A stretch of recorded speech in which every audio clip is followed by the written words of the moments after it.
Hello, listeners and watchers. Just wanted to chime in here before the show got started to let you know that there will be spoilers for Avatar The Last Airbender and Korra and some of the comics, just in case you're not caught up. Otherwise, enjoy the show.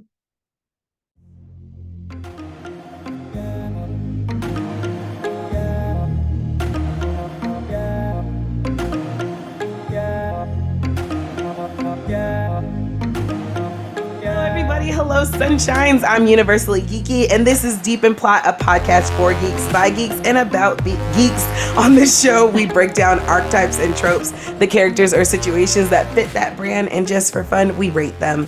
All these ratings and rankings are based on our own personal opinions and experiences, but of course, you are welcome to add your own. I'm not doing this by myself, however. Let's welcome our guests, Nate and Danny. Nice to meet you both. Or hello, see you both. hello. I don't know why I said meet. Hello, everyone. Hi.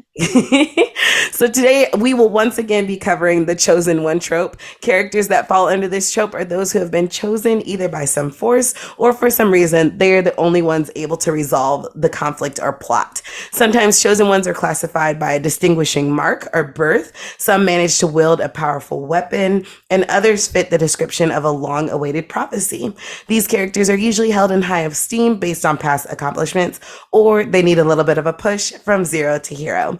Our chosen ones for today are avatars Aang and Korra. So, Danny, Nate, can you please give us a bit of an overview of how you are connected to our two heroes today? Ladies first. Well, hi, everyone. It's nice and warm down here in the Southern Water Tribe. I love the Avatar, The Last Airbender series. I grew up with it. It was most of my junior high and high school life, and Katara was one of my first cosplays, so she is really, really near and dear to my heart. So very excited to talk about this today, and my nerdy knowledge will come to good use. So it's great to be with you all. Yay! Yay. Fantastic. I grew up with the series as well, and Aang is near and dear to my heart. I consider myself an air nomad. My girlfriend even got me like the little medallion for Christmas a couple of years ago, and so Aang is. I will fully admit my bias. He's my favorite, and so I'm going to be pulling for him today. Yes. Awesome. As for me, I grew up watching Avatar: The Last Airbender. I got the Fire Nation book on DVD because I think that came out during like that big writer's strike of like 2008. So I was like, I have to watch these, and I went to see the movie that does not exist, and we don't talk about it. I know, right? No movie. There is no movie in Ba Sing Se. No, absolutely not. I just rewatched Korra actually in preparation for this episode. So, I like her a little bit more now too. All right, let's catch our audience up on these two characters. Both Aang and Korra are avatars in the world, meaning that in a world where most people have elemental abilities, they are able to control water, earth, fire, and air. Both are born into the role of Avatar, with Korra succeeding Aang after he dies at the age of 66, which I never realized he passed away so young. But I also recognize that he was, as I'm going to say, in the ice for 100 years. And so that might have had something to do. It took a toll on his body. Yeah. It's a really long nap. Yeah. Yeah, he's the Captain America of this series. That's so true. Poor thing. Yeah. So technically he was like 166 when he passed away. And it's like, yeah, that's kind of old. So Aang is a 12-year-old airbender who, after being frozen in ice, finds it's been 100 years and his entire nation has been destroyed by the Fire Nation. Over the course of 3 seasons, Aang learns to master and control water, earth, and fire with the help of his friends, eventually gaining the ability and skill necessary to defeat the Fire Lord by taking away his bending. Korra's story takes place 70 years after the event of Aang's. When we meet her, she is already comfortable with water, earth, and fire, but struggles to learn air and connect with the spirits of the previous avatars. Over her 4 seasons, she faces 5 villains, all of whom have their various reasons for wanting to destroy the avatar or the avatar cycle. By the end, Korra finds spiritual enlightenment and brings balance to the United Republic and the world. So before we get started, started, I have to know, what nation do you two belong to? I know Nate said he's an air nomad, which is great. Danny, what about you? Well, I have to rep my Southern Water tribe. I definitely resonate a lot with the airbender. I mean, the waterbender, excuse me. I loved Katara in the earlier series, and I love that she was just very compassionate and healing. And they're very much about family, and that really resonates with me too. Like that's a lot of my values is I'm really about family, and so I really just resonate with their values and their tribe. So I love that. yeah. And then, Nate, if you weren't an air nomad, is there any other nation you felt like you connected to? If I weren't so firmly an air nomad, I would probably have to say Earth, which I realize is kind of on the Mm-hmm. opposite, as as we saw in the Mm-hmm. series with the struggles Aang faced. But Right. I really respect the rooted aspect of it. Like especially Toph's relationship with the world. Like she saw the Mm-hmm. world through the world, and Yeah. I thought that was a really cool concept that I would love to try to embody. Love that. As for me, I took a test one of, ages ago, and I got Fire Nation. Oh, Um, nice. and I can Nice. see it. yeah, thanks. I Yes. can see it. You're fierce. Yes. Thank you. I will take that compliment because I think Yes.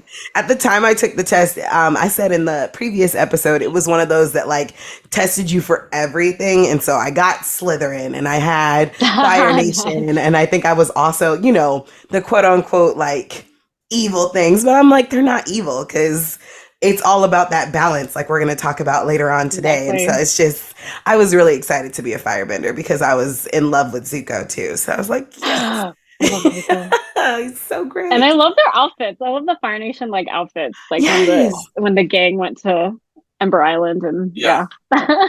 Their outfits. I know. I think out of all of the nations, and, before we get to Korra's story, I felt that the Fire Nation had more variety in like what they could Mm-hmm. wear, and so I was always like, yeah, I think that would be it. All right, let's jump right in. First off, we're going to talk about their companionship. Both Aang and Korra are accompanied by a rather eclectic group of friends. Aang is joined on his journey by siblings Katara and Sokka. Katara being a waterbender. Yes, Katara being a waterbender and Aang's love interest. Toph, an earthbender who is blind, and eventually Suki, a badass Kyoshi warrior and Sokka's girlfriend, and Prince Zuko, a firebender who defects from his royal family to help the Avatar. And let me not just blow past Sokka because he became pretty incredible Oh, by the end of the series in his own right. He became like a master swordsman and he was super smart, as silly as he was.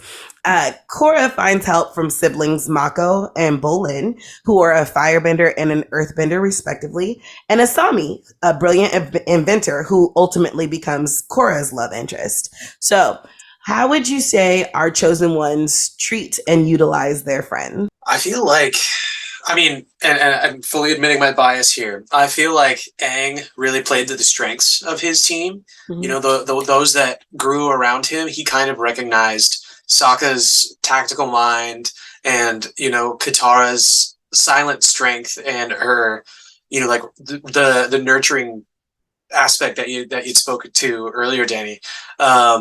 As well as Toph's just like full on brawler, like the inner just absolute unit that she is. Oh my I feel like gosh. he always, or be it him or the way that the dynamic of their team worked, they always kind of knew their place and they always knew what they were best at, and they, for the most part, stayed in each other's lanes, and like, or stayed in their lanes and let each other operate in the way that they were best at. And I think that it created a really cool dynamic when you got to see it all play out. When everyone was kind of doing their specialization, it was mm-hmm. really, really a feat. And that's not to say that Korra and Team Avatar there didn't have their specialties. Obviously, Mm-hmm. Asami being so incredibly smart and kind of having that superpower of money, like it was Right. always nice to have those Yeah. those resources, I bet. Yeah, for sure. Danny?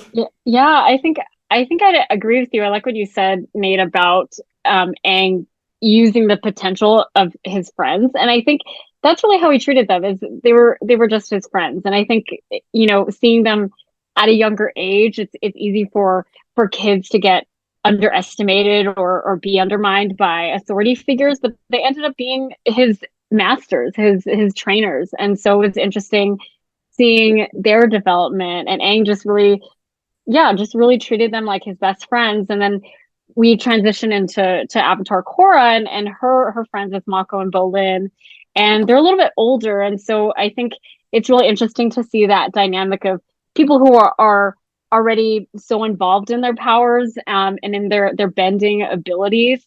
Um, and I think it's even Mako that says, like, Korra, you just need to trust us. You need to trust that we'll be there for you. So we saw a lot in the series of Korra kind of wanting to do things on her own, like kind of wanting to really just trust her instincts. Like, I'm the Avatar, and being really reluctant to kind of rely on her friends to be there for her, which I thought was like a really interesting contrast from the first series.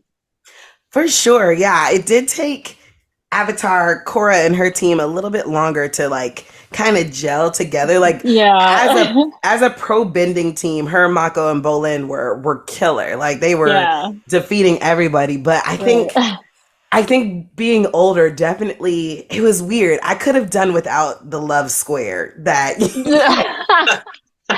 Yeah. like rewatching it these last couple of like weeks. I was just like, oh yeah, that was a thing. Like they Isn't all that Yeah. just that age though? You know, like you Yeah. feel so passionately and so strongly. I feel like at that age, I kind of appreciate it for that aspect where it kind of Mm-hmm. speaks to following your feelings so firmly Mm-hmm. at a young age, but where all the pieces fell, I think is exactly where they were supposed to be, for and sure. Mm-hmm. it was great to watch all of them go through that and learn, and Yeah. speaking to what you said earlier about their dynamic and how Aang kind of like humbled himself in a way and like learned from his Mm-hmm. friends, and how Korra was so resistant to it. It was really cool to watch them kind of develop that pro bending Mm-hmm. team and see how they began to gel together. Because in the beginning, like when she was Yeah. just a sub, oh boy, like Yeah. they were a mess. But Yeah. as they learned to get Right. to know each other and to trust each other, as you mentioned, Mako saying, like it was really really cool to see that develop, because then I feel like they became an unstoppable team, as we Mm-hmm. saw. This is true. Yeah. That's an interesting perspective. You're right. They are teenagers, and man, love at that age. That Right. was oh god. I don't think about that too often because you're like, man, everything That was was so wild. serious. It was wild. At Wild. 16, Yeah. love was intense. That's true. That's a good perspective though. I like that. All right. Obviously, being the avatar comes with a certain level of power and skill, but who do you believe grew to be the strongest avatar out of Korra and Aang? And I know that's a little bit difficult because we don't get to see all of Mm. their journey, especially Aang. But who do you think was the strongest avatar? Oh, that's a tough one because I think it depends on how you define strength. Mm, I think Korra was very confident in her abilities, a little more than Aang. I think Aang was a little more reluctant and hesitant at first to be the Avatar. I think he didn't want to harm anybody, and he didn't like the idea that maybe he would have to like kill the Fire Lord at the end to save the world. And so I think that was a big struggle for him in the series, is he just wanted to be, a 12-year-old kid. And then with Korra, she was very much like passionate. I'm gonna take down these guys, and like very, I guess, like physically strong. But then she had those moments where she got really depressed and she thought, she lost her powers, and she felt that she couldn't really save anybody. And so, yeah, it really depends on how you define strength. I mean, I mm, guess Korra, maybe I would say a little bit more physically stronger and maybe a little more like confident, where Aang, um, I think, was more in touch with his spiritual side, and he relied on his friends to kind of be his strength for him. He was more of a team player in that sense. So hmm. yeah, I think it really depends. Yeah, that's a Absolutely. good point. Yeah, I felt when she first asked the question, I was going to answer it one way, but after listening to you, it definitely opened up my mind to some of the other things. Mm, Like with Korra, the thing that kind of like set me on a path in my mind was the confidence and the way that you use that, and Aang's reluctance to be the Avatar. I feel like it introduces like a separate trope. I know we're focusing on, you know, the chosen one here, but it touches on the reluctant hero, and like with him not wanting to do it, it kind of forced him to be humble through the whole thing. Where I feel like with Korra's first encounter with Amon, like her first like real big bad, and you know, like spoiler territory here, when he you know strips her of those three elements, like her power, like it forces her to humble herself, and that's when she can connect to air. You know, I think you know, if we're looking at bending, Korra, hands down, she was the first Avatar to metal bend. You know, like Aang was there when metal bending was created, but he never, you know, learned that as far as we see. But Korra, we see that, and like she is just a full on brawler. So like bending wise, I feel like there's small competition there. But when it comes to like the you know the role of the Avatar in the world, bringing peace and that aspect of it, I feel like Aang really embodies a lot of that spiritual side, like you said, Danny, with his, you know, intent and like devout commitment to not ending a life. You know, like he found a new way, he forged a new path, he learned energy bending from, you know, the lion turtle, because he wouldn't sacrifice that. You know, like he saw all lives as equal, and I think in that he really embodied what you'd want in an Avatar, which is like showing the best of all of us, you know. And so I think that's, I really appreciated the way you answered that, because it made me see it differently. Yeah. Like you said, I think I agree. Korra, bending wise, was a beast. Like just watching it, I'm like, she had a very unique way of bending that didn't really exist when Aang was Avatar. And so I think that definitely spoke to her strengths. But yeah, when it came to Aang as a peaceful bridge between all of these nations, between the spirits, he definitely, but I think that also came from being an airbender. You know, that was a big part of their culture, was that we are peace, we are freedom, we are spirituality. And so I think that definitely spoke to that aspect of everything. You guys are, I love this. It's so this is fun. good. So this is great. Yeah, this is great. I love bouncing ideas off y'all. Yeah. It's like it helps, like, because I think a lot of times, you know, just kind of scrolling through social media, especially with the reemergence of like the Avatar Studios and now all of these different, I'm so excited. I'm like, but just with all of these different things that are supposed to be coming, these conversations are popping up. And a lot of times people are, you know, ready to either stand on one side or the other. But I think it really, like you said at the beginning, Danny, it really depends on what you mean by strength, because it's a different, could go either way. Yeah, definitely. Oh yeah, they definitely had things going for both of them. Exactly. In that same vein, both Aang and Korra had some very challenging baddies to contend with, but who would you say had the best or strongest villains? I feel like the competition is almost a bit unfair here, because Korra had so many more. She did. You know, and like you can credit that. I feel like you can credit that to the way that Korra kind of happened and developed, like the series itself.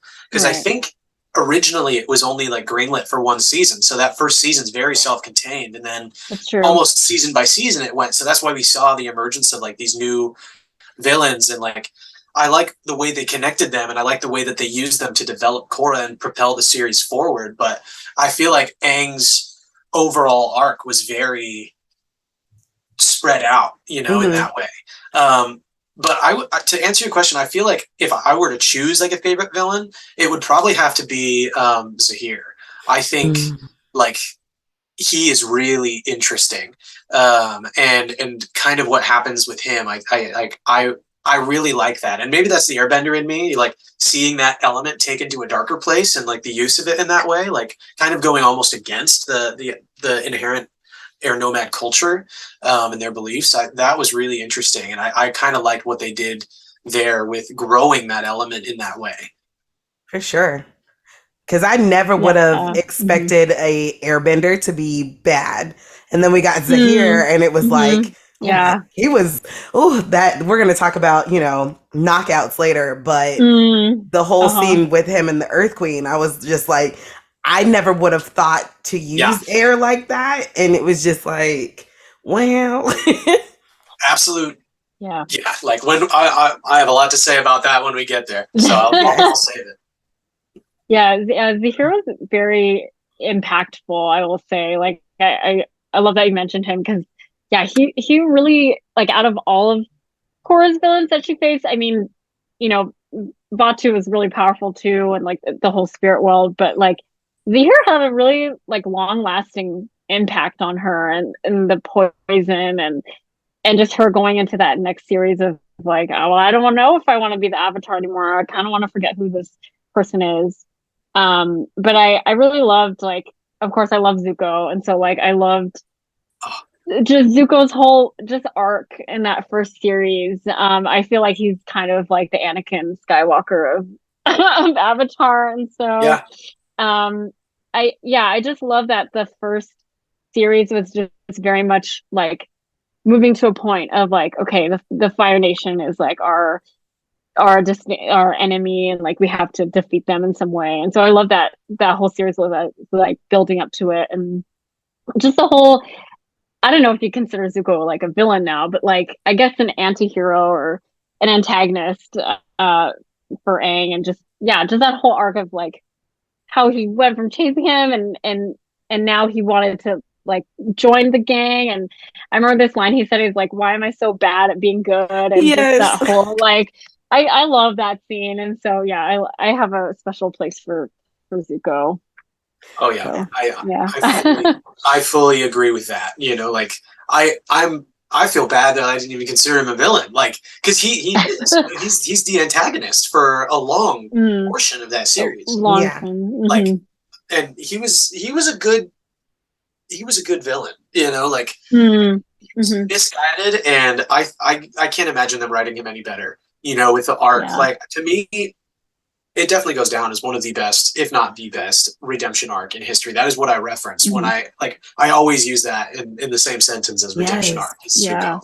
For Hmm. sure, Yeah. because this is such a super tangent, but like I was talking to somebody about Zuko's redemption arc because I know originally, the thought process was to have Zuko and Katara like be together as a couple, and which would have been dope, but it would have been okay compared to like what that we were talking about fan fiction and how a lot of people will write Draco Malfoy and Hermione Granger together, but I was like, his redemption arc is not strong enough to forgive the years of torment and like racism or bloodism against Hermione, you know, compared to like Zuko. If Zuko had ended up with Katara, totally fine with it because he's redeemed himself, he's made amends with everything, and it was so good. It was top notch character development for him the entire time, and I was like, you don't see that with Draco, so I wouldn't have wanted, as much as I love Draco Malfoy, I wouldn't have wanted that to happen per se. Zutara fans are Zutara. screaming in agreement right Yeah. now. Ah, Zutara. Yeah. You got all yes, us Katang people punch in the air, but like Zutara, there's a whole a you whole know thing. can of worms. There's a whole yeah, there's a whole airship filled with Zutara Yeah, fans right now. So that uh does kind of open the door for my really random question: did your one true pairing come true? Oh yeah.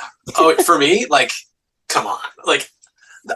I lived vicariously through Aang that entire series because like even I had a crush on Katara and she wasn't even Aang, you know, and so like seeing that develop and like there I was just thinking about it the other day, that moment where you know she goes to the fortune teller and like she says like, oh, like you're the person you will love is like a really powerful bender, in that moment where Aang is like of course he's like chasing after her, seeking after her this entire episode, you know, trying to get her attention, trying to like almost manipulate things to make it point to him.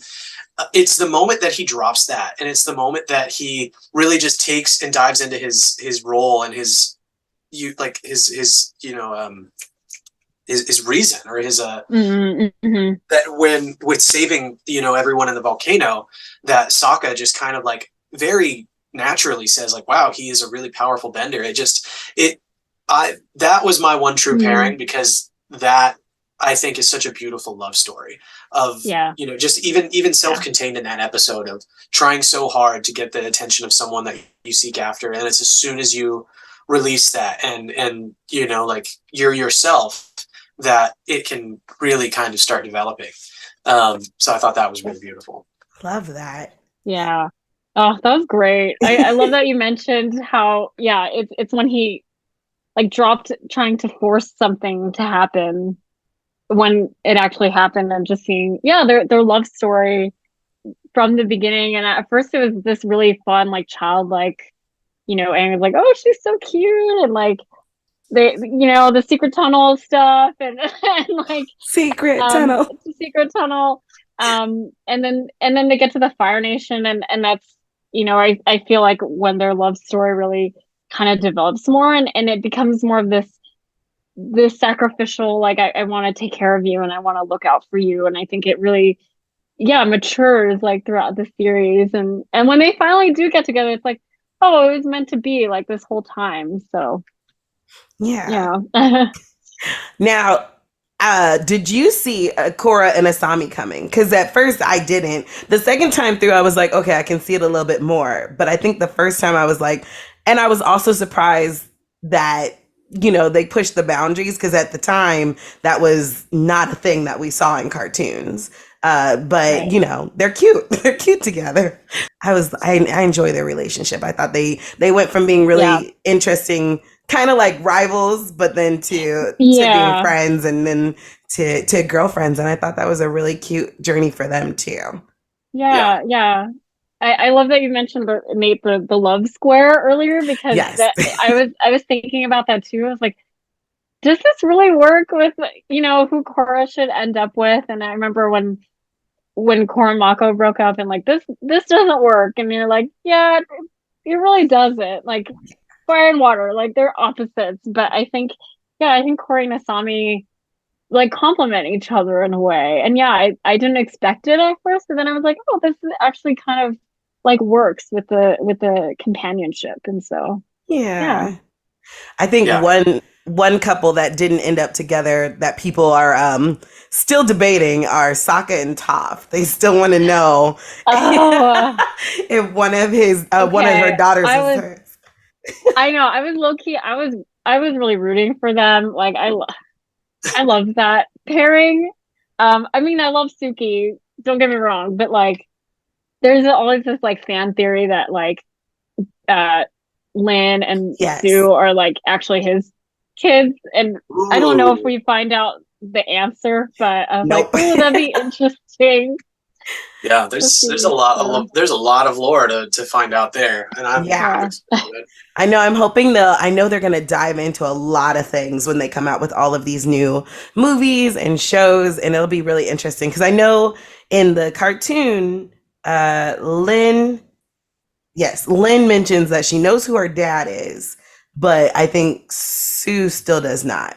Yeah. And so I know everybody's like, well, she has, darker skin like Sokka. Could it be? And I'm like, that feels so odd, because I mean, Sokka and Suki were like this from the moment she came back from the prison. Like they were at each other. I always think about the scene when they're like camping just before Zuko takes Katara to go find the man who took away her mom or killed her mom, and Sokka's like laying in his tent, like waiting for Suki. Yes.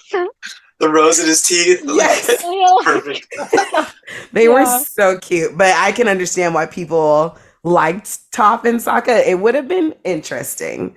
I can say that, but I'm definitely more of a, can you blend their names together? Sakaka. No, that's gross. As soon as it came out, I was like, oh no, that was not Saki. Saki. Maybe it's Saki. I like Saki. Yeah. Suka. We are going to take a 10-minute break. So when we come back, we'll talk more about our two characters, avatars Aang and Korra.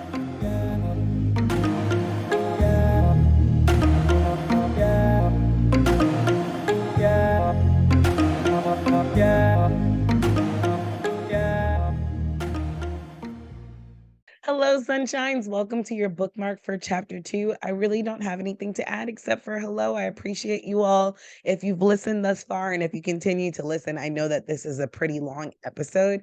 We just had a lot to say. As you can see, we're all very passionate about Avatar: The Last Airbender and the stories that have come from it. And it was just really hard to find anything to cut, and I wanted to make sure that you heard the discussion that we were able to have. It was so good. So thank you. I appreciate you all. We'll get back to the show. And we are back. Before we head back in with Aang and Korra, I just want to take this moment to mention to a couple of things to anybody who is not watching. We are all, of course, repping the Avatar franchise. Danny looks amazing in her waterbending outfit, and Nate's got his shirt on with all of the symbols. I'm sitting in front of Korra Park with my Avatar short on. So it's great in here. I just love the commitment and everything. It's fantastic.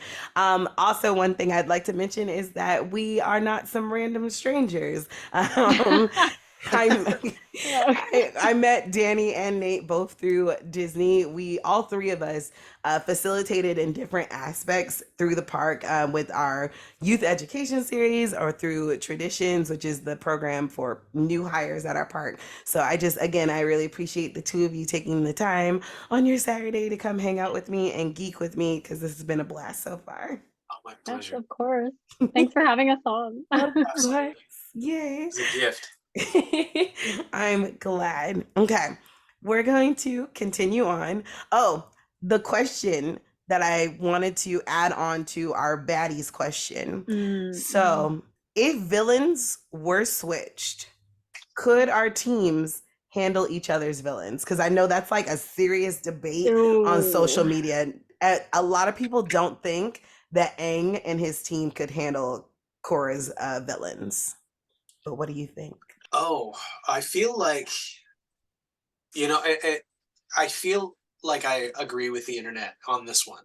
Okay. Because with there being such a drastic time difference in just where the world is at, with Korra, we kind of see the representation of the industrial age, and obviously, I feel like if Team Aang, went up against a giant mechanized metal bending machine, like they would be at a loss because they had just created metal bending. And same thing with Amon being an energy bender in a sense. Like Aang was the first to do that, and so facing someone that has that same ability and uses it, in that way I feel like that would be really challenging for them. I have the utmost faith in them and their creativity, as we saw time and time again. Like when they put their heads to something, they are an unstoppable force.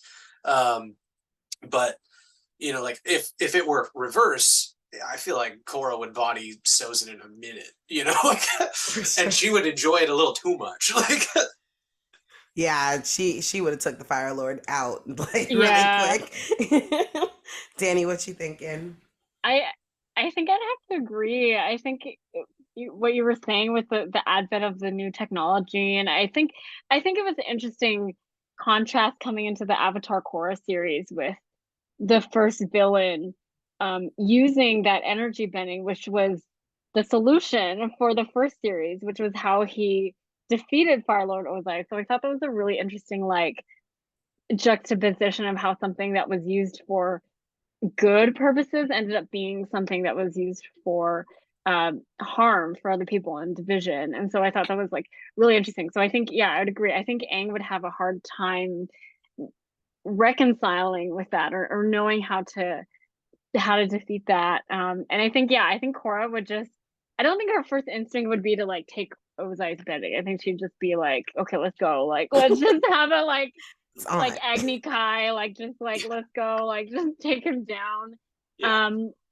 I think they could. I mean, I think they could defeat the Fire Lord, but it would just be in a different way. And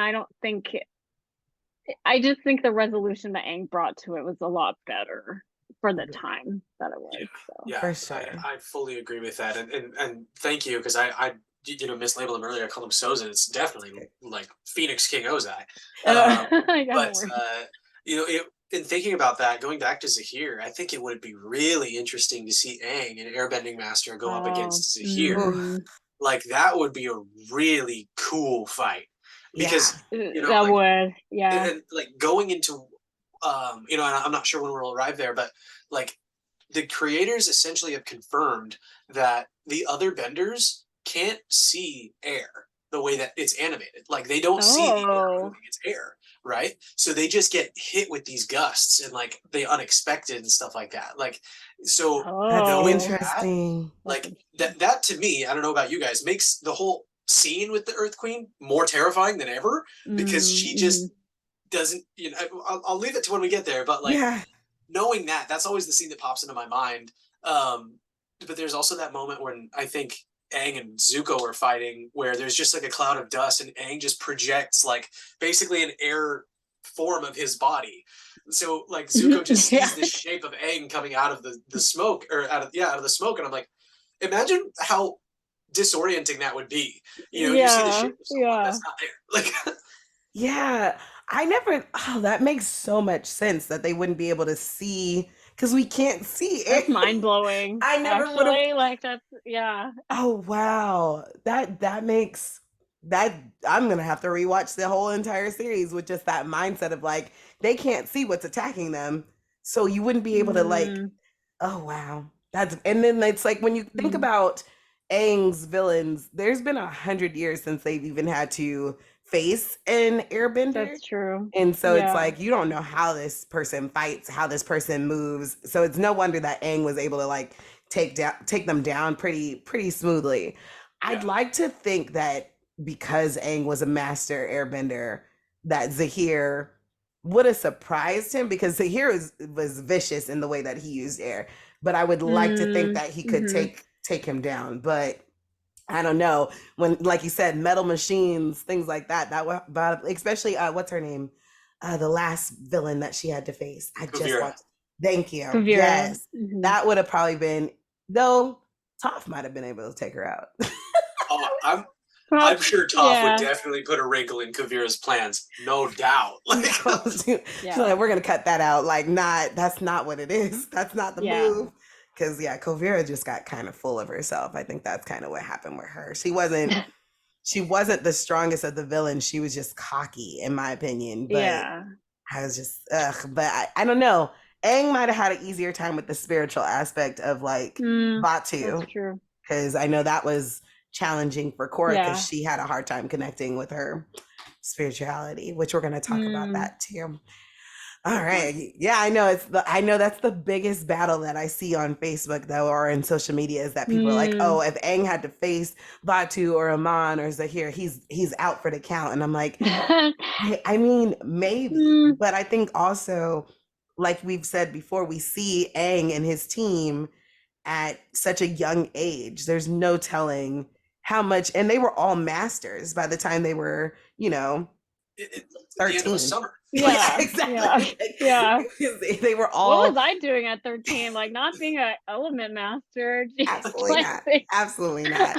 Struggling at 13. But yeah, I'd so like to much. think that they would have stood a chance, but I feel like it would have caught them everything that happened because like you said, the technology was a lot more advanced. I think it would have all just caught them off guard. But I would Mm. like to think that they were creative enough to figure out a way around all the things. yeah, I mean, like something specific that I was just thinking about with Amon. Obviously, he had like that whole movement of the Mm. equalizers, I think they were called, Hmm. and they had Hmm. technology, right? They had like the Yeah. electricity gloves.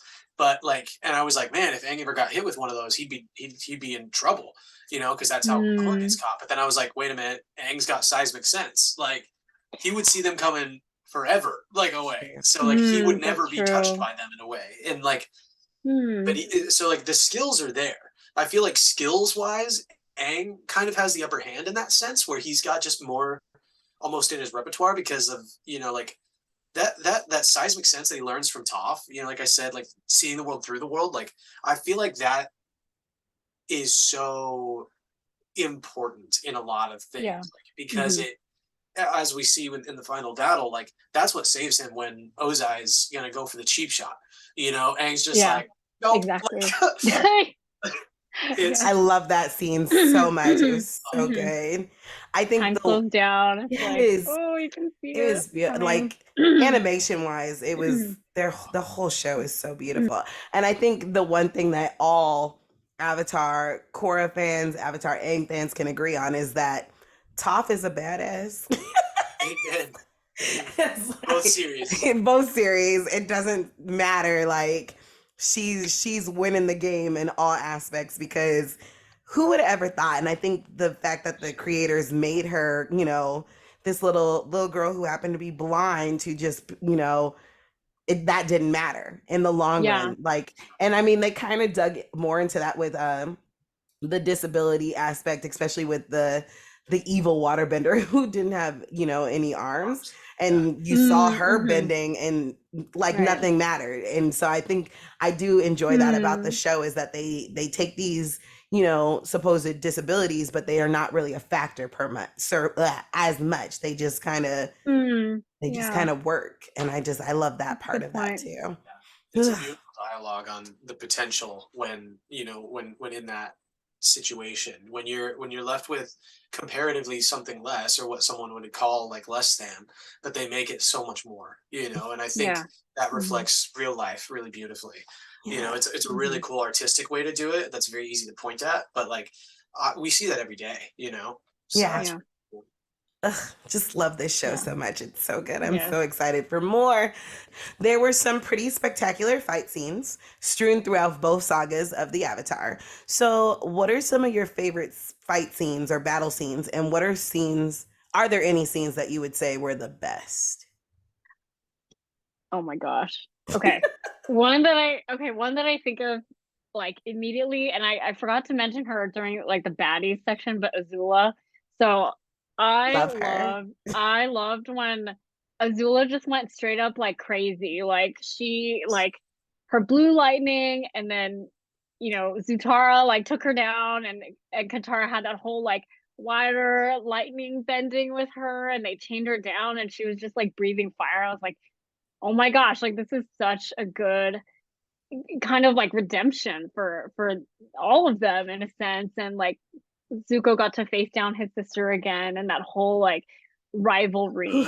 It just that the whole scene like brought chills to me. Like it was just wild.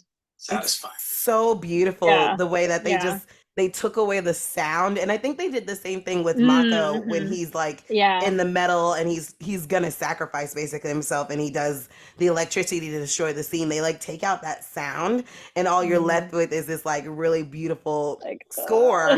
And that scene with him and his sister in the blue and the red, and you're just like, it's so pretty. I think it was building up to that point. So I'll tell you, like right now, and I'm a bit of a tech geek. Like I have the like basically smart lights that will sync to my TV, and that was one of the first things I put on. Was that battle. Is like the last. It was like the last 4 episodes of Avatar: The Last Airbender, because they are so visually stunning. You know, just color wise, score wise, it is a masterpiece. But as far as like fighting goes, I gotta give it to Korra. Like she was a brawler when it came to the elements. Like the pro bending scenes to me alone are so beautifully choreographed. Like from a fight choreography perspective, the way that you see like when the fire ferrets are like at their peak, the way you see them like ducking, bobbing, and weaving like around each other, like their pro bending team alone, like I would not one of them, dude. If I were a bad guy and not just the Avatar, but like the fire ferrets, the whole squad comes up. I'm just surrendering, bro. Like, like no, I don't care how good like, I think I am. I'm not about to be bodied by the best pro bending team in the game. Like that part. I think the scene that always comes to mind, like especially because I rewatched it and then just thinking about this conversation, was when she has to face when it was like during a pro bending match and it's just her and the guy with the slick hair and she like punches the water, it flies over him but then hits him from below, and I was just like, that was so slick. like all That the was trick shots, like yes. that they use. Yeah, it's like the pro bending, like the far it's like you'd really never seen like bending manipulated in that way for that aspect, and so it's cool to see it in like a different way and how all the elements really like married together and they used all their skill to take down their opponents. So that was pretty cool. For sure. I would say, yeah, the pro bending fights were definitely a fave of like Korra's arc, and then the battle with Zuko and Azula was a fave of Aang's. And I think I also just kind of thinking back on Azula, I think that was the moment where you realize, as awful as she was still just a 14-year-old kid. And you're like, Yeah. dang, that broke my heart a little bit, especially when she's like crying and she's chained up and you're like, oh, she was a kid. She was an awful kid, but she was still just a she was a little child. monster. She was Yeah. like, Yeah. She was Yeah. just a product of the Felt for her. yeah, a product of the manipulation of her father too. And you're just like, dang, you didn't need to win. You couldn't win this fight, but like it made you feel for her a little bit. And I'm just like, ugh. But I love that scene because they were kicking her butt. I think she wasn't prepared for them to be that ready to face her, especially her brother. And that very quick, like talking about Azula and like her spiral. Like it was so fast and drastic, because she finally had everything she wanted and she realized it wasn't as satisfying as she needed it to be. Because then her dad changed the game. He gave her the title of Fire Lord, which is all she wanted, and then he went and made something above it, and now she's instantly destroyed. And I love the way that they bring their mom into it, because like you can see that Azula wants that approval, like be it from mom or dad, but she hates her mom, because she disappeared so she could never give her that approval, and so like she's just so angry and she believes that her mom hates her because like you said, she's a kid, and like when your parent just disappears like that with no explanation and you're never given anything satisfactory and like what happened, you come up with the dialogue yourself and you create these ideas in your mind, and we see how it impacts Zuko and how it really hits Azula, and like with her being really in the camp of her dad, I'm sure she listened to everything he said and he probably said some really nasty things. So it's heartbreaking, truly. She played it off well for those, like that first season that we meet her, like in part of the third. I love that line where it's like, my mom called me a monster. She was right, of course, but it still hurt. And you're like, okay, Azula, like obviously there's some trauma there that you have not worked through, but we're gonna let you have it, girl. But she definitely was not as confident as we thought she was, and I thought that was definitely beautifully shown in that last like couple of episodes with her like spiral. Ugh, just love this show. It's so good. I always thought the show does really well to be a kids show, but still dig into those themes that we think of as adults. Like, genocide and like racism and like just tragedy in all different forms. And mental health, like getting over trauma. Korra, I really appreciate the Korra series for that as well. Like I think Aang, growing up with it, those weren't the things at the forefront of my mind, I was watching it, but like because I was just all about the action, the idea of it. It was so cool. But then growing up and rewatching it, seeing the artistic like showing of imperialism and how that like happens, and then even with I feel like Korra took that and ran with it, like they really tackled some mature topics, and like you mentioned, the mental health and stuff like that, and it really, I think it did a lot to. That's what I appreciate about the Korra series specifically, is Yeah. that it tackles so many more mature um, topics. Just as in general, that's probably the word I would use as the biggest difference between them, is the maturity level. Right. Because they were almost gearing it towards the older crowd that had watched the original series, Yeah. and they were probably shooting for that age bracket. But Yeah. Sure. Because it was so deep. Like, now that you think about it, when Korra can't access the avatar state until she rids herself of the poison, and she has to do it herself. And you're like, whew, that that hits hard, because you're like, that's man, deep. it's deep. It's deep. Okay. I see what you're saying. It's deep. It's deep. Yeah. I think when she was first like going through that stage of healing, and she gets frustrated, like, why can't I, just get over this, and I want to go back out and fight. And I think Katara says to her, like, it takes time to heal, but it's up to you whether you want to get better. And so I think she was also feeling that like defeat of like, I don't know if I can do this anymore, and she wanted to shed that whole identity. And it kind of like begged the question, like, who is Korra without the avatar? Like, who are you? And it is it about what you can contribute to society, or is it that inner voice or ability like within yourself to come back at it? So I think that was like a really interesting like arc that they built in for her, which I actually like appreciate, that they took the time to say like, it takes time to grieve. For sure. It was really well done. It was. I am interested to see, because I thought I saw something about the next Avatar, which obviously would mean that Korra is no longer with us. But we're gonna be in such a more advanced future, and we were already seeing those elements of people being like, we don't need an Avatar. Like, we're good without an Avatar. So I'm wondering how that's going to affect our future Earthbending Avatar when they make their appearance, because that's going to probably be a big part of their identity as well. It's like, well, I'm here, but these people honestly really don't need what I represent anymore. So that'll be very interesting. There's a lot to discuss there, with the new Avatar. Obviously, we saw between Aang to Korra such an incredible leap of technology. Now, I think what I heard about the series is that it would essentially be a modern day. Like, it would be almost, to be as if like the modern equivalent of the Avatar universe. So to me, like, just listening to you, I'm like, well, what would an Avatar look like? It would basically be a celebrity, like, and it's like, well, do they then become like a rock star almost? Like, they just become this like novelty of like, oh, anyone can bend elements, but he can bend more, like. I'm really interested, and I'm excited to see what they do with it. I trust the creators wholeheartedly, and knowing that they're behind it, like, it has my full support. I have nothing but respect for everything they've done, and I look forward to seeing more.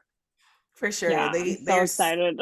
So excited. The two of them together, just kind of like magic. Like, it just feels, everything they touch within this universe, you're like, okay, I'm here. I'm gonna watch it. I'm gonna go with you.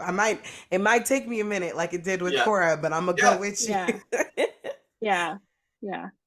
All right. So, continuing in the same vein of battles and fights, there were some pretty intense takedowns and takeouts, whether it was a villain or one of our heroes. So, can you think of any that really stood out to you? We've said it once. We've said it 3 times now. The Earth Queen, man. Woo! Oh, like, I didn't like her. I had no sympathy for her. No. I didn't I don't like think her. anyone likes her. No. Like, she was written to not be liked, and they did a good job. Like, having the air bent out of your lungs, like, and you can't even see what's happening. You just feel this like rush of air around you. Like, that must be disorienting for the senses. Like the noise alone, and then the feeling of loss of oxygen. They say it's like falling asleep. But like, obviously she wasn't sleepy. Like, you could see the terror in her eyes, and oh man, like, that to me is the most brutal takedown the entire universe to me. Yeah. So Because I think it's along those lines of what we said before, that Korra's series is definitely a lot more mature than Aang's, and I don't think we see like a takedown like that at all in Aang's series whatsoever. I'm like trying to think, the closest we got was when Azula shocked Aang, and we were like, duh. Well, You're like, oh no. we do see, and they even call back to it in the Ember Island Players episode. Oh yeah, when Jet. Jet passes. Did he just die? It was really unclear. Like Like the that was Rock, the way that like they had to operate in the studio at that time. Like I love that little, like that moment, because it's so meta, like it, and I just love that they were able to like acknowledge that, because it was very unclear, like I'll be okay. He's lying. Oh, it breaks my heart, that whole moment. Like someone said that, was it Longshot? At one point, someone said Longshot took out the arrow to just guard, like to give Jet time to pass away. And then someone else said he was taking it out to like put him out of his misery. And that made me very sad. I was just like, I'm not okay with that. I don't like that thought. I don't like that thought at all. No, yeah, that was Jet. As much as Jet got on my nerves kind of at first, that made me really sad, because he was trying to, towards the end, again, it was one of those like slow redemptions, but he was trying, and it just didn't. Oh yeah, and he got hypnotized, and it just didn't work out for him, poor thing. And it was like, yeah, I think he's just gone, poor guy. I think or Danny, do you have a battle that stands out to you too, or sorry, a takedown or a takeout? Oh gosh, there's a lot. I mean, it was a really cool thing, going back to Korra, like in the second series when she went into like connecting with the spiritual world, and she basically, like, I'm gonna use a lot of Star Wars terms because I'm a Star Wars nerd, but like she basically like force projected herself like to defeat Batu, and I thought that was really cool. That was like a really different way, and I had that whole like giant battle in the water. But I think the battles that kind of like stick out to me is like the avatars themselves actually took like a lot of defeats and a lot of like big brunts of like the battles, especially like when Aang got shocked, and when he got his powers taken away, and when Korra got poisoned. And I think it was even visually like connected, like they were both like set up with this whole like green like jade scene, and I thought that was like an interesting callback to like both of them, that they got taken down, and like they have to build back up again. I thought that was interesting. Yes, I never thought about the visual aspect of it. You're absolutely right. They were so good. I thought it was interesting. Like callbacks. Apparently, while I was doing research for this, there was a lot of like different callbacks, like when Asami and Korra step into the spirit world at the very end of her arc, you can hear the like Avatar love song that they always played for Aang and Korra, or Aang and Katara, and then it's so good. I'm like, okay, I see you. You guys, these creators are ridiculous.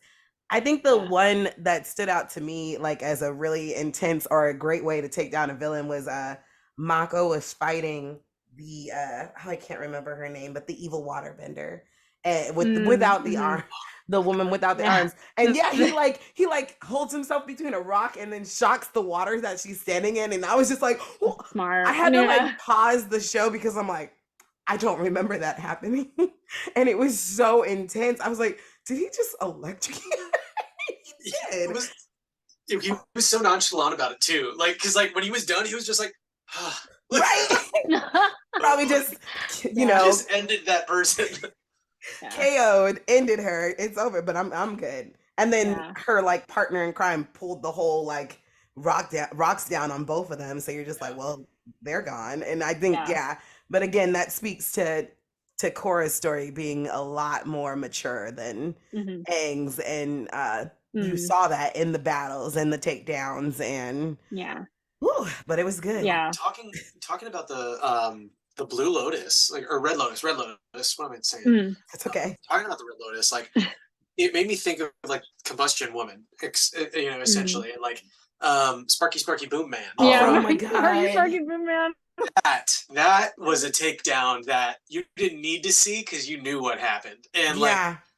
that, because I Mm-hmm. think something similar happens to both of them, right? Yeah, Where cuz like very similar takedown to both. Yeah. yeah, Sparky Blue Man got hit and then he Does he get just hit with like a rock or it was something? Or Sokka's Directly in boomerang. air. oh, the Yeah. boomerang. And he gets hit and he kind of just explodes. So you're like, okay, and it's a cloud of black dust and you're like, okay. But yeah, when I forgot the armor closes around. Oh, Yeah.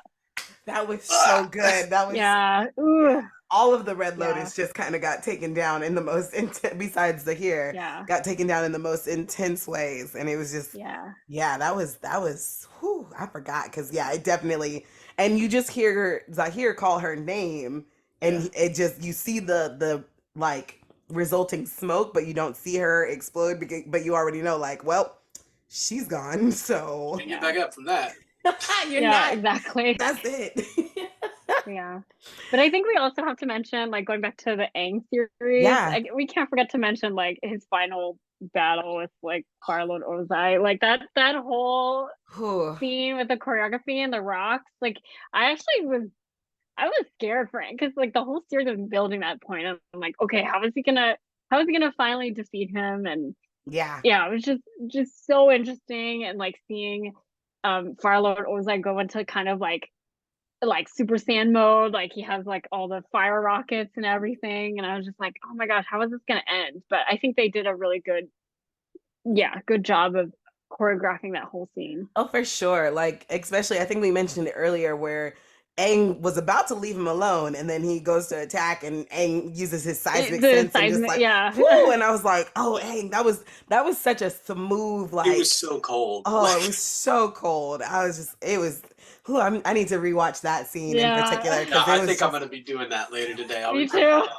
up. There is one spot or one part of the Ozai Aang fight that I want to talk about because I always talk about I've got this one spot in my back, that's like so tight and knotted all the time. And I just think about that moment when Aang like, Oh, he gets blasted into the mountain and like it's just that perfect spot and a then he just perfect gets spot. he ascends into the avatar state. I'm like, bro, if I'm ever in a chiropractor, I'm gonna describe that whole scene. yeah. It's like This is what I need. that's what I need. I'm gonna pull it up and I'll be like, listen, can you do this for me?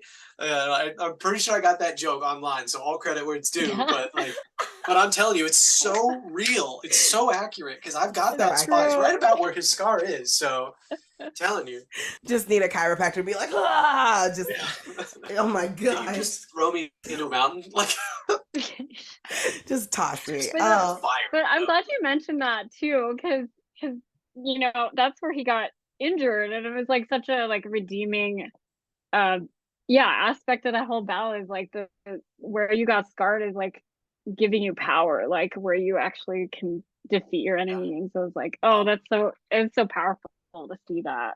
ugh, just such a good, again, Yeah. an amazing show. Just so well done. So many deep like themes that you can pull Yeah. out of it. It's I good. I completely forgot that, like, or at least I mostly forgot that Aang did the first chunk of that fight without access to the avatar state. So Hmm. like, and he was kind of getting his booty handed to him. Like, so it's like Yeah. because he was so resistant to use the destructive element of fire, like because of his Mm-hmm. whole mentality and everything about it. Like, it just is Yeah. another testament to how beautiful all of that works out. And the writing of it, it's truly Yeah. great. Yeah. Like, really love Ugh. that fight. We just Mm, love the whole thing. That last episode was just, I know mm. what kind of terrified me. It's like, you know that they're going to be all right, but Sokka and Toph kind of like hanging over the abyss. Yes. Oh my gosh. And and That Toph, scene too. yes, and Toph not being able to see, and she's just like relying on Sokka to make sure that she's safe. And that must be the most terrifying feeling of not being able to see, and you're just dangling above the abyss, and you're like, Yeah. I guess this I is got it. you. Yeah, and he's like, I Yeah. got you, and yeah, that was I love that whole episode. It was just so well done and so beautiful. All right. Lastly, both Aang and Korra have a lot of growing that they have to do. So let's talk about that. How were their personal growth journeys the same, and how were they different? I mean, we mentioned earlier how Korra struggles with the spiritual aspect of things, Mm-hmm.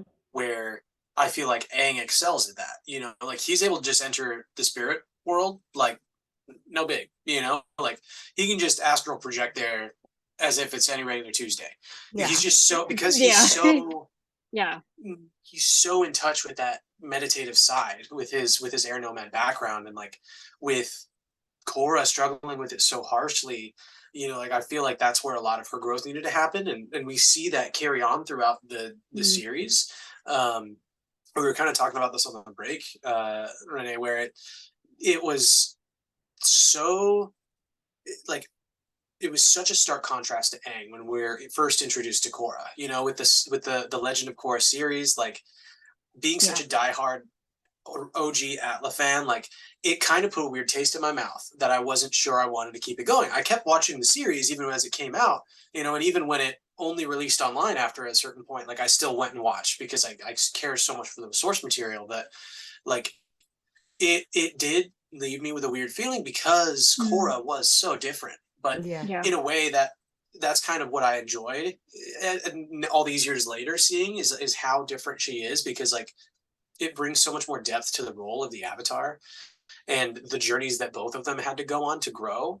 Where I feel like as Aang, we saw him needing to grow in the um, maybe that physical space, as you mentioned earlier, Danny, where Mm. Korra always just kind of had no problem. Like Mm. they swapped in a way where Yeah. Yeah. That's a good on those point. two things, where Aang, the more physical parts of things, he was very flexible, obviously, and very agile, being an air nomad. But when it came to like rooting himself and finding that different like code swapping in his body for earth bending, he struggled. Mm. But like with water bending, it's kind of very fluid motions similar to his air Mm-hmm. bending, and so he took to it like a fish to water, you know. And um, the fire bending, like just the mentalities of it, I think is where he struggled in a sense, find connecting with his body in that way to be able to produce that element and understand that element. Where Mm. obviously Korra, you know, we see her kick in the wall of an igloo first episode, like ain't Yeah. no doubt she's the Avatar. Yeah. Like I'm the Avatar, deal with it, you know, like such a fun little moment seeing her little like belly Yeah. pooch, like Yeah. like a little baby Korra just kicking Little baby tail. Korra. And For sure. you know, but the spiritual aspect of it really is where her growth needed to happen, and watching that happen Yeah. as she tries, you know, and she's very extreme with it at first, just kind of connecting the two worlds, the spirit world and you know the physical plane. I'm not sure if it has a universe name, but Yeah. um, Mm. like and blowing up that portal straight in Republic City. Mm-hmm. You know, she does Right. a lot for Yeah. the bridge between worlds, because she literally creates connections to the worlds that you can freely pass through. So like Right. there's a lot to be said for the growth that, you know, she goes on spiritually, as well as Aang's growth in that physical space. Mm. Yeah. Wow. Yeah. That was really well said. Yeah, it was. I'm I was like, like, how do I? No, yeah, I definitely agree. I think, yeah, it was interesting to see that difference of dynamic where Aang was more in tune with his spiritual side to him, and Korra was more in tune with like the physical and just getting down the elements.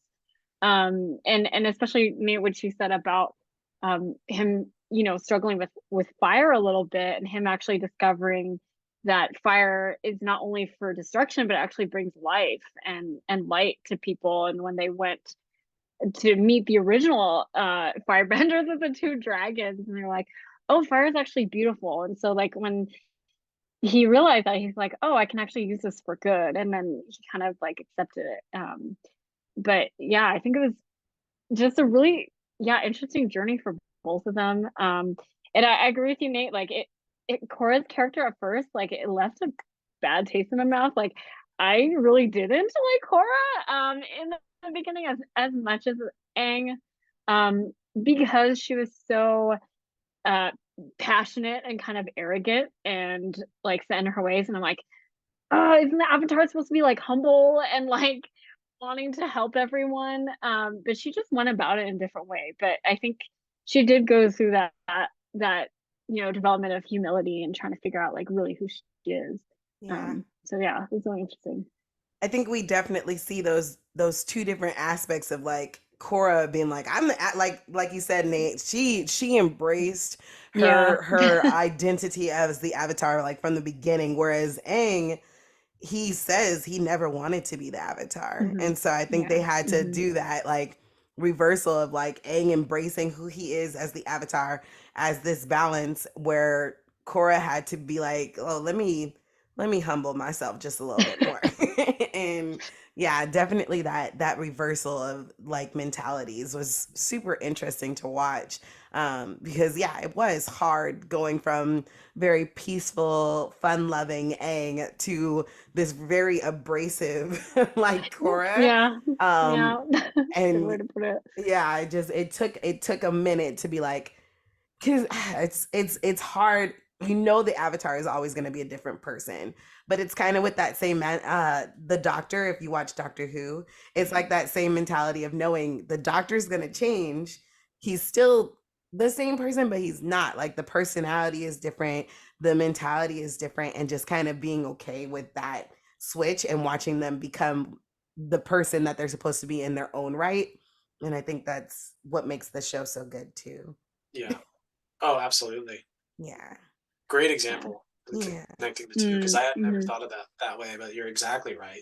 Like Yeah. the role they fill is the same, but the personality and the person Yeah. themselves almost entirely changes. That's a Yeah. Well, good it does point. entirely change in the case of Doctor Who. Like, For sure. All right. Oh my gosh, this was so good. We are gonna end our show with something a little silly, but I want you to think of Aang and Korra, and we're gonna do a couple of most likely questions. Oh, ooh, this will okay. be fun. Okay. I love these. I All do too. They're right. so fun. All right. Who would be most likely to win a hot dog eating contest? Korra. Korra.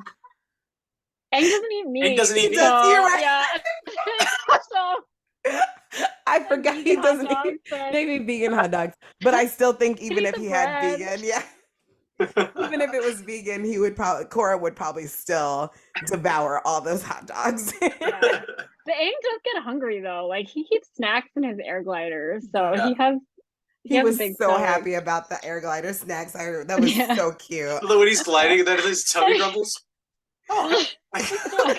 such a fun moment. Like I love that they pay it off. That there's a snack compartment there. Yes, Yeah. because I think they mention it when they first meet, like Tio and Yeah. his and the inventor, and it was like no, and then it's like on his way to battle. I'm hungry. Let's just I'm eat a hungry. snack. Can't fight on an empty stomach. Like, all right, So inventor, cute. I see you function. I see your functionality here.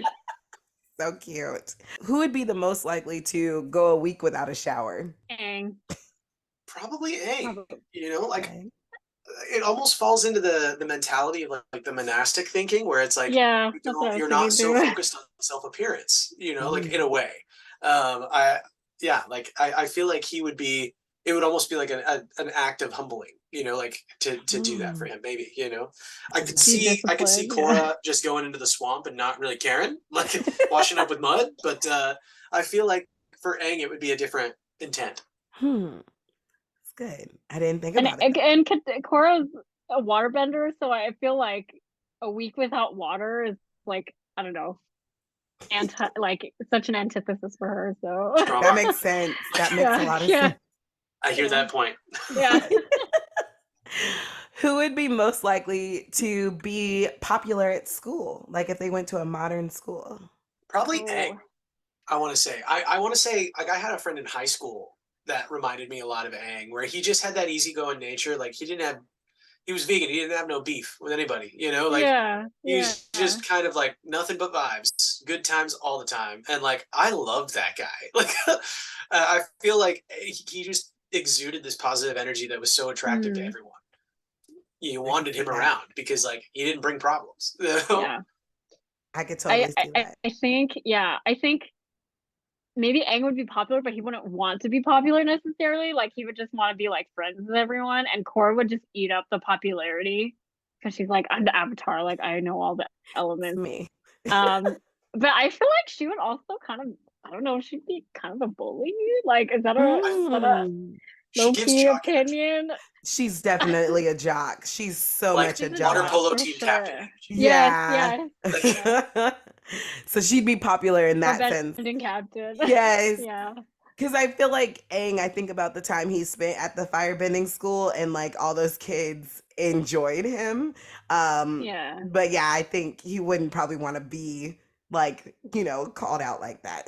Like, no, I'm good. He'd just be chill and everybody would like him because he's chill. yeah, exactly. Who would most likely be the one to be in the middle of the drama? I want to say Aang because he's probably trying to mediate it. Like he put himself Yeah, there to try I to Mm. hear resolve that. it. You I know, hear like that. we see it happen. I think a couple times in the series where he just inserts himself into situations that it's like you got no business being here, man. Like you don't need to put yourself in harm's way just to resolve this. Like I think the what do they call that episode? The Great Divide. You know, like Oh, Oh, hmm. yeah. he had no business doing that. You know, like he didn't need to be in the midst of that drama, and he ultimately just kind of like fibs about it just to make everyone chill with each other. But like, I feel like True. where Aang would be in the middle of the drama trying to resolve it, I feel like Korra would be in the middle of the drama causing it. Like, Yes, I was just gonna say, I feel like she would start drama, She would be the especially with one. like the love square thing. I'd be like, oof, Because she she knew has a better. mouth. She can fight back. So I'm a Like yeah. how are you gonna date his brother, but then be like, I love you. Like, ma'am, oh no. Bolin Who deserved better. he I will die on was that. Boland is better. deserved better. But he got Opal. He got Oh, you're Opal. so right. You're so Yeah, right. he got You're And so Opal. Opal right. is so Yeah. sweet. Cute. And it took them a minute to, after like with the whole Kovira thing, it took them a minute to get Yeah, back on the equal playing ground. But Bolin and yeah, Opal were really cute because I think she was just yeah, like, why are you being so like, why are you being That weird? beautiful. Just be normal. And it worked yeah. out. They were so cute. Hmm.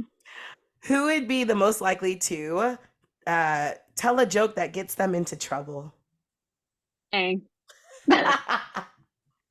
Aang's a prankster. Like I gotta give it to his, Aang his for him with sure. his marbles, he's just like, I ah. forget to mention I'm Yeah, a terrible prankster. Like, yeah, exactly. You're right. Yeah. You're right. Oh man. yeah, he's gonna be So doing that marble trick and the accidentally marble like t- flick one of No. those marbles at someone. My bad. Like, I love the picture of him as an adult and he still is like, ah, and they're like, he did not change. So He would like airbend all the cabbages and make them disappear, and then the cabbage guy would go like, "My cabbages, my cabbages. If that my doesn't cabbages." happen at least once in the new series, I will riot because that Oh, Justice for became Cabbage Corp. yes, cabbage. cabbage corn. Oh man, because Isn't that yeah, what it was called in it was Korra? Like, called wasn't there Corp. a Cabbage Corp? Oh, It Like, yeah, did. that's And it's true. like, but I He don't think they did cabbages. They did something like with like technology or just merchandising in general. It was yeah, so funny, like the evolution of the it yeah, cabbage. monetized, franchised out. He franchised his cabbages. his So cabbage stalls. that probably the next question will probably be easy to answer, but who would be the most likely to tell the most lame joke? Hey, Aang, hey, for sure. Aang. Aang. I love it. Poor Aang. He's just he's so cute and so lame all at the same time. Oh Yeah, man. Who would most likely be the teacher's pet? Dang. I want to say because I feel like Korra's yeah, energy is like rebel. Mm, yeah, yeah. I get that. And last one, who would be most likely to win a talent show? Ooh, that's a good question. Aang and his marbles. He's just ready to They're go. incredible. I think Aang thinks he would win the talent show, but I think Korra would Mm, actually win the talent show. mm-hmm. Mm.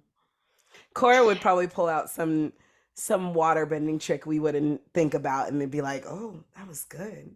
Yeah, Yeah, she definitely want to impress everybody with her abilities, but yeah, I think Aang has has other tricks to him that aren't bending, so he could use another talent that's not necessarily tied to like airbending or something. So Mm.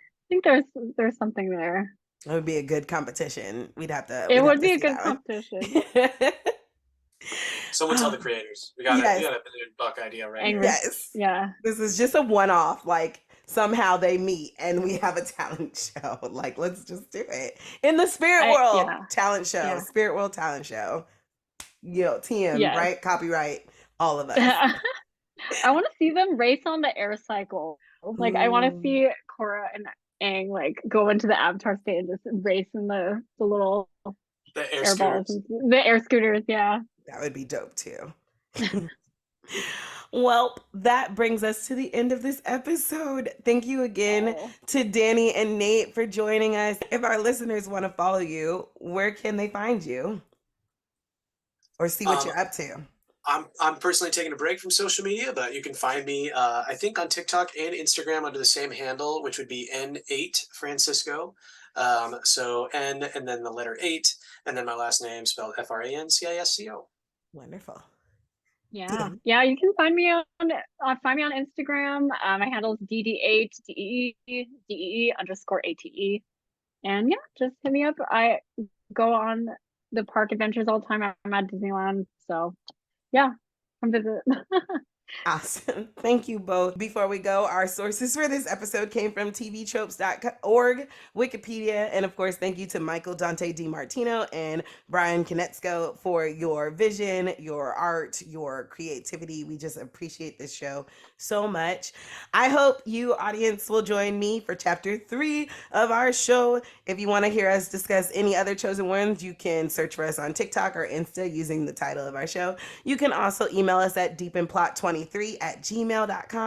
Until then, stay deep in plot.